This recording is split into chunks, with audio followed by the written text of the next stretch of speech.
नमस्कार, प्रणाम, हर हर महादेव। हम शिवांग गोस्वामी SB TND स्वयंभू बाबा तामेश्वरनाथ धाम यूट्यूब चैनल की तरफ से आपका स्वागत, नंदन अभिनंदन करते हैं। आज हम तामेश्वरनाथ धाम के पवित्र पावन धरा पर उपस्थित हैं और आप लोगों से जिस तरह वादा किए थे उसी के मुताबिक आज हम बाबा तामेश्वरनाथ धाम के इतिहास को लेकर के इनका उत्थान कब से हुआ है, कब से ये प्रकट हुए हैं, कब से इनको जाना जा रहा है, इसके बारे में हम कुछ रहस्य और कुछ लोगों से जानकारी लेकर आपको बताएंगे। कुछ लोगों स्थानीय लोगों से आप लोगों को रूबरू कराकर उनसे जानकारी दिलाएंगे। तो आप लोग इस वीडियो को देखने के लिए इस चैनल को सब्सक्राइब करिए, लाइक करिए, शेयर करिए, सपोर्ट करिए और ज़्यादा से ज़्यादा सपोर्ट करिए। और अभी हम आपको दिखाते हैं कि मंदिर के जस्ट बगल में एक शिलापट लगा है जिस पर यहाँ के इतिहास के बारे में है। अगर आप लोग यहाँ पर आइए तो उसको ज़रूर देखिए और वहाँ पढ़िए। यहाँ के इतिहास को जानने के लिए आइए, हम दिखाते हैं। बगल में शिलालेख है, शिलापट है, इस पर देखिए।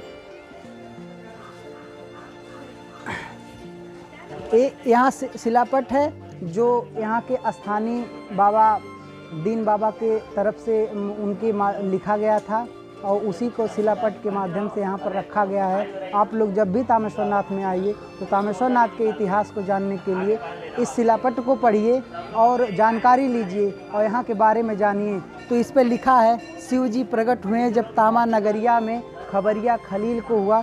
खलील मतलब उस समय राजतंत्र था। राजतंत्र के अंतर्गत यहाँ पर उनकी एक कोर्ट थी जिसका मुख्य कहते हैं। तो उस समय मुख्य जो थे खलील नाम के थे उन्हीं को। तो जब यहाँ के बारे में उनको पता चला तो सबसे पहले खलील को पता चला। तो इसी तरह और स्थानीय लोगों से बात करके आप लोगों को हम जानकारी दिलाएंगे। तो आइए चलते हैं, जिनसे जानकारी है कि हम ऊपर चल के आप लोगों को इतिहास के बारे में स्थानीय लोगों से मिलकर और बात कराकर आप लोगों को बताते हैं। तो इसी के कड़ी में हम सबसे पहले बात करा रहे हैं यहाँ के एक जो बाबा तामेश्वरनाथ धाम से काफ़ी दिनों से जुड़े हैं, उनके चरणों में अपना स्थान बनाए हैं और उन काफ़ी दिनों से हैं। तो इतिहास के बारे में उनको काफ़ी हद तक मालूम है। तो उनसे हम बात कराते हैं और आपको जानकारी दिलाते हैं। तो आइए। नमस्कार बाबा जी। नमस्कार। नमस्कार। आपका क्या नाम है? मेरा नाम है डॉक्टर अक्षयवरनाथ भारती। आप इसी गांव के निवासी हैं? जी, हम इस गांव के ही निवासी हैं। तो बाबा तामेश्वरनाथ धाम के उत्पत्ति के बारे में कब से इनको हम लोग लोगों को जानकारी कब से हुआ और इनका उत्थान कब से हुआ, इसके बारे में आप कुछ जानकारी दे सकते हैं? आपने बहुत बढ़िया प्रश्न किया है। और पहले तो हम श्री बाबा तामेश्वरनाथ के चरणों में सत नमन करते हैं। आज सौभाग्य से उनके संबंध में कुछ गुणगान करने का अवसर मिला आप लोगों के माध्यम से। इसके लिए आप लोगों को भी कोटि से धन्यवाद है।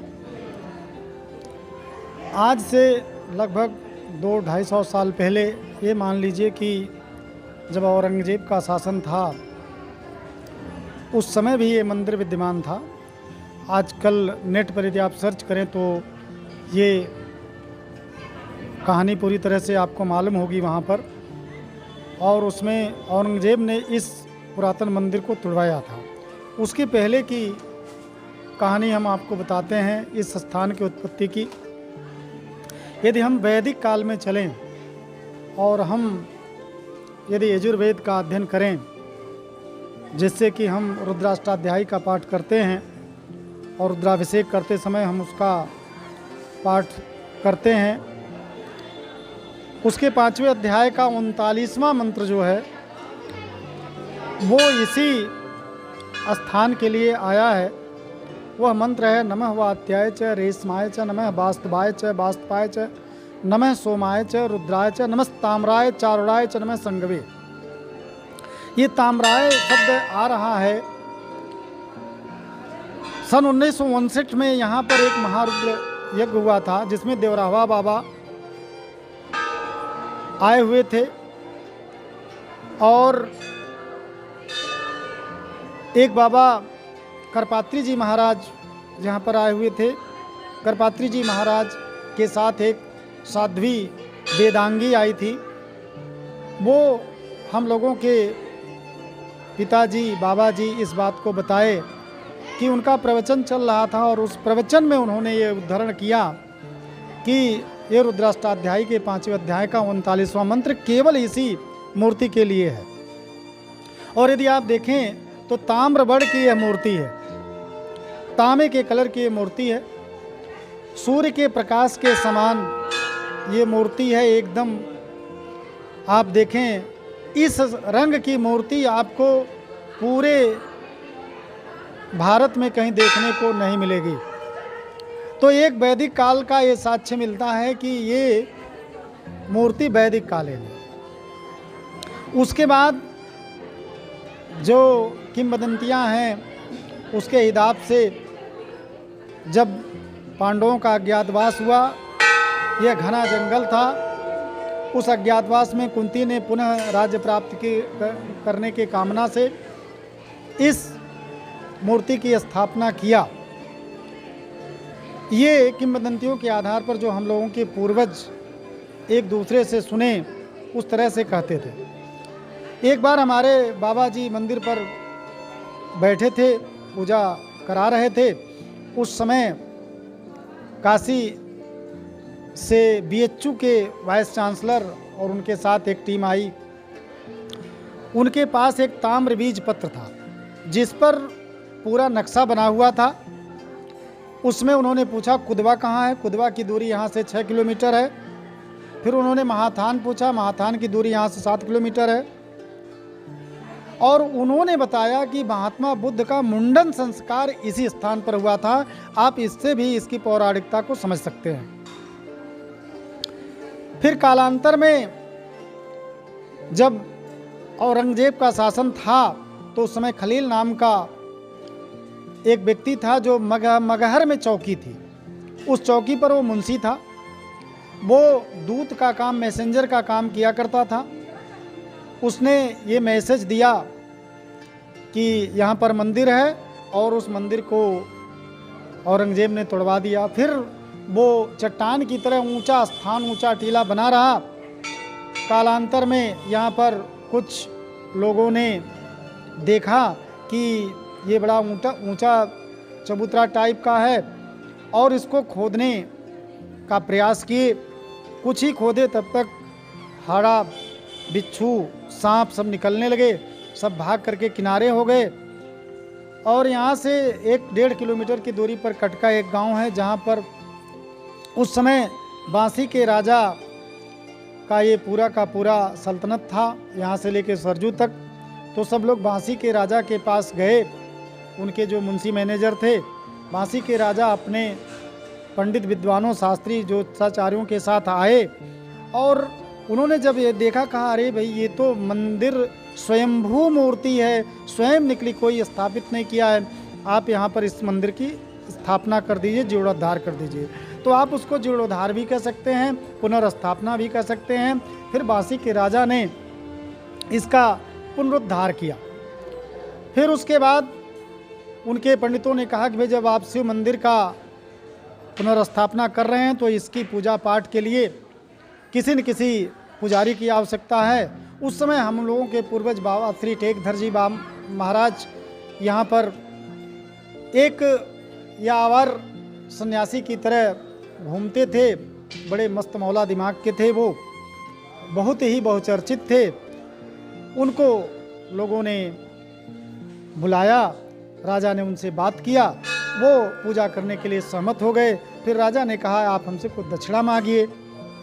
उन्होंने कहा मुझको कोई दक्षिणा की ज़रूरत नहीं। कहे नहीं गुरुजी, हमारा निवेदन है कि आप दक्षिणा के रूप में इस मंदिर का एक परिक्रमा चतुर्दिक कीजिए। और उस समय उन्होंने परिक्रमा किया तो उस परिक्रमा में 14 गांव की सीमाएं आ गईं। राजा ने उनको 14 गांव दे दिया। फिर बाबा जी सपत्नीक सन्यासी हो गए और सन्यास वर्ण में रहते हुए यहाँ पर पूजा पाठ करने लगे। फिर उनसे संतानोत्पत्ति हुई। प्रथमतः उनके 3 पुत्र हुए। एक बुझावन बाबा, जिनका छोटा सा मंदिर इस मंदिर के ठीक सामने दाईं साइड पर बैठा हुआ है, जो मरने के बाद उनको वहाँ पर नहीं स्थापित किया गया है, उन्होंने योग समाधि ले लिया है और जीवंत जो भी उनसे मनोकामना अपनी रखता है जीवंत उनको उसका प्रतिफल प्राप्त होता है। दूसरे घनश्याम बाबा थे जो पिरेला मठ के महंत हो गए, यहाँ से दूर डुमरियागंज के आसपास में पड़ता है। और फिर सहसा बाबा के 5 पुत्र हुए, जिसमें उनके पुत्रों का नाम जो हुआ काशी बाबा सबसे बड़े, फिर बनारसी बाबा, फिर महेश बाबा, गणेश बाबा और सबसे छोटे बेनी बाबा। उनसे आज इस तामेश्वर नाथ धाम में 2 गांव बना हुआ है, 2 ग्राम पंचायत के 2 ग्राम प्रधान होते हैं। आज कहा जाए तो लगभग 500 घर दोनों गांव मिला करके गोस्वामी समाज यहाँ पर निवास करता है। प्रतिदिन गोस्वामी समाज परिवार से कम लगभग 70 से 80 स्त्री पुरुष या 100 भी कह लीजिए प्रतिदिन पूजा करते हैं। यहाँ नियमित रूप से बहुत प्राचीन समय से 5 संकीर्तन रात में लगभग 8:30 से 9 बजे के करीब में होता है और घूम घूम करके वो कीर्तन लोग गाते हैं। उसके बाद भगवान का श्रृंगार होता है यथोचित और शयन आरती करने के बाद भगवान का कपाट बंद हो जाता है। फिर पुनः 3:30 बजे कपाट खुलता है और कोई अलग से पुजारी आदि की व्यवस्था नहीं, इसी खानदान के लोग बारी बारी से, उनकी बारी बनी हुई है, आते हैं, पूजा पाठ करते कराते हैं, श्रद्धालुओं की सेवा करते हैं यथोचित। और इस पूरे चतुर्दिक क्षेत्र में भगवान की महिमा बड़ी निराली है।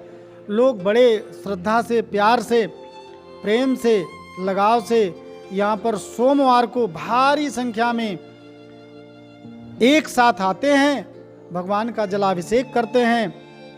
आप हर महीने में लगभग ज्ञान विज्ञान से ओतप्रोत ब्राह्मणों पंडितों के द्वारा भगवान शिव का रुद्राभिषेक करते देख सकते हैं।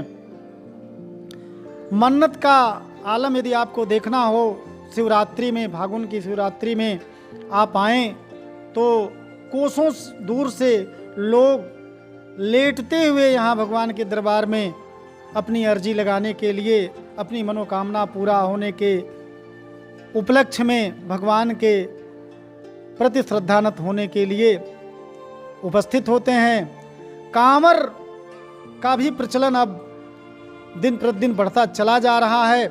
यहाँ से 30 किलोमीटर दूर बिड़हर घाट सरजू माँ का वह स्थल है जहाँ से कांवरिया जल को भर करके और सावन में प्रत्येक सोमवार को लाखों की भीड़ होती है। कांवरिया सबसे पहले जल चढ़ाते हैं और बड़ी भारी संख्या में उनको संभालना प्रशासन को मुश्किल हो जाता है। जिला प्रशासन यहाँ पर पूरे महीने सावन में 1 कैंप पीएससी और 2-3 थानों की पुलिस यहाँ पर तैनात करती है, जिससे यहाँ की सुरक्षा व्यवस्था सुचारू रूप से चलती है। यहाँ पर किसी भी तरह का मांग नहीं, किसी भी तरह का पुर्जी नहीं, किसी भी तरह का टैक्स नहीं, किसी भी तरह का किसी को प्रेरणा नहीं दिया जाता आप यहाँ ये चढ़ाइए, आप वहाँ वो चढ़ाइए, आप यहाँ वो करिए, कुछ नहीं। आप अपने श्रद्धा से जो भी चढ़ा सकें चढ़ाइए, न चढ़ाना हो न चढ़ाइए। आप आइए यहाँ पर भगवान के चरणों में समर्पित अपने आप को कीजिए और फिर अपना पूरी तरह से, पूरी मनोकामना से प्रसन्न चित्त होकर के यहाँ से प्रस्थान करें। यहाँ मंदिर के ठीक सामने एक बड़ा ही पुराना पोखरा है, जिस पोखरे को यदि हम बीघे में कहें तो 8 बीघे में, पक्का बीघा 4 बीघा और हेक्टेयर में कहें तो लगभग 1 हेक्टेयर के करीब उसका क्षेत्रफल है। और उसमें यहाँ के निवर्तमान विधायक जय चौबे के द्वारा एक पंप की व्यवस्था भी कर दी गई है, जिससे 12 महीने पर्याप्त पानी उसमें भरा रहता है। और संसद में भी अष्टभुजा शुक्ला जो यहाँ के सांसद थे, उन्होंने शब्द को उठाया था। इंद्रजीत मिश्रा ने उठाया था। रामाश्रय पासवान ने जो यहाँ के विधायक थे, विधानसभा में यहाँ के मुद्दे को उठाया था। ये पर्यटक स्थल घोषित होने के रूप में भी इसकी सारी चर्चा, सारी फाइल चल रही है। बाहर से भी लोग आते हैं। इस तरह से यदि हम यहाँ का चतुर्दिक विश्लेषण करें तो यहाँ के खेतों में चौड़ी चौड़ी नीमें मिलती हैं, चौड़े चौड़े जो है सो ईंटें मिलते हैं, छोटे छोटे पतले पतले कुएं मिलते हैं। जब कभी 27 वाला कार्यक्रम हुआ करता था तो 27 कुआं केवल एक स्थल पर यहाँ पर मिल जाता था, बहुत दूर जाने की ज़रूरत नहीं हुआ करती थी। लोग कहते हैं यहाँ पर थारुओं की बस्ती पहले थी और हर तरह से ये जो स्थान है पुराना, पूरी तरह से बहुप्रचलित स्थान लगता है। लेकिन इतिहासकारों की किसी भी तरह की संवाद शून्यता के कारण इसका पुराना नाम दर्ज नहीं हो पाया, जिसके नाते से पुराने इसके संस्कृत व्यवहार से नए लोग परिचित नहीं हो पाए। अब नए रूप में इसका जो प्रभाव है, इसका जो बाबा का आशीर्वाद है, बहुत ही दूर दूर तक लोगों को प्राप्त हो रहा है और लोग यहाँ पर अपनी पूरी श्रद्धा के साथ यहाँ पर उपस्थित होते हैं। सावन में, शिवरात्रि में, प्रत्येक सोमवार को, और इस तरह से अब तो खिचड़ी का भी यहाँ पर जो उत्सव धीरे धीरे प्रारंभ हो गया है, बाबा जो बुझाउन बाबा हैं उनके उपलक्ष्य में। और छठ का जो कार्यक्रम अब होने लगा यहाँ पर, वो तो देखने लायक ही होता है। यहाँ पर वर्ष में 9 दुर्गा पूजा कार्यक्रम होता है, एक रामलीला का कार्यक्रम होता है। इस तरह से संस्कृत भाव से यदि हम देखें तो पूरी तरह से परिपूर्ण ये स्थल है। यहाँ पर लोगों का जो लोगों की भावना है, श्रद्धा है, वह पूरी तरह से मन को एक बार सोचने के लिए मजबूर करती है। और हम यदि चतुर्दिक अध्ययन करें विद्वानों के संदर्भ में, तो हमारे इस स्थान के चारों तरफ, चाहे देवरिया गंगा, चाहे इधर हम कोडरी, चाहे इधर हम बरी और इधर दूर तक तरेनी, ये चतुर्दिक जो इसका स्थान है, इसमें मूर्धन्य विद्वानों का एक जमावड़ा है। जब कभी सौभाग्य से वो एक साथ किसी रुद्राभिषेक के अवसर पर 11 पंडित, 21 पंडित उपस्थित होते हैं और वेदध्वन से रुद्राभिषेक करते हैं, मन आपका मोह लेगा, आप पूरी तरह से प्रसन्न हो जाएंगे। हम आपसे ये निवेदन करते हैं, प्रार्थना करते हैं, जो लोग भी इस वीडियो को देख रहे हैं वो इसको लाइक करें और इस स्थान तक पहुंचने की, भगवान के दरबार में साक्षात रूप से पहुंच करके अपने आप को लाभान्वित करने की एक बार कोशिश तो ज़रूर करें। आपका ये डॉक्टर अक्षयवरनाथ भारती। बहुत बहुत धन्यवाद।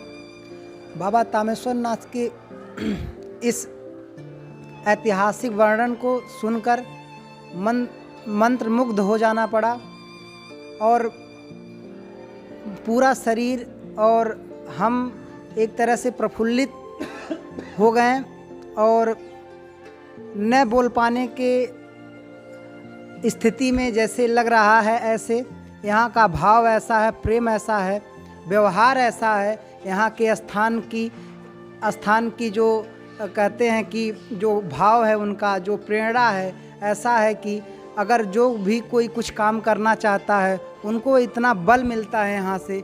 और आज इतने इनका शुरू से और आज तक जब से लोग जानते हैं, जब से इतिहास इनका मिला है, ये इतिहास से भी पहले का इनका इतिहास है।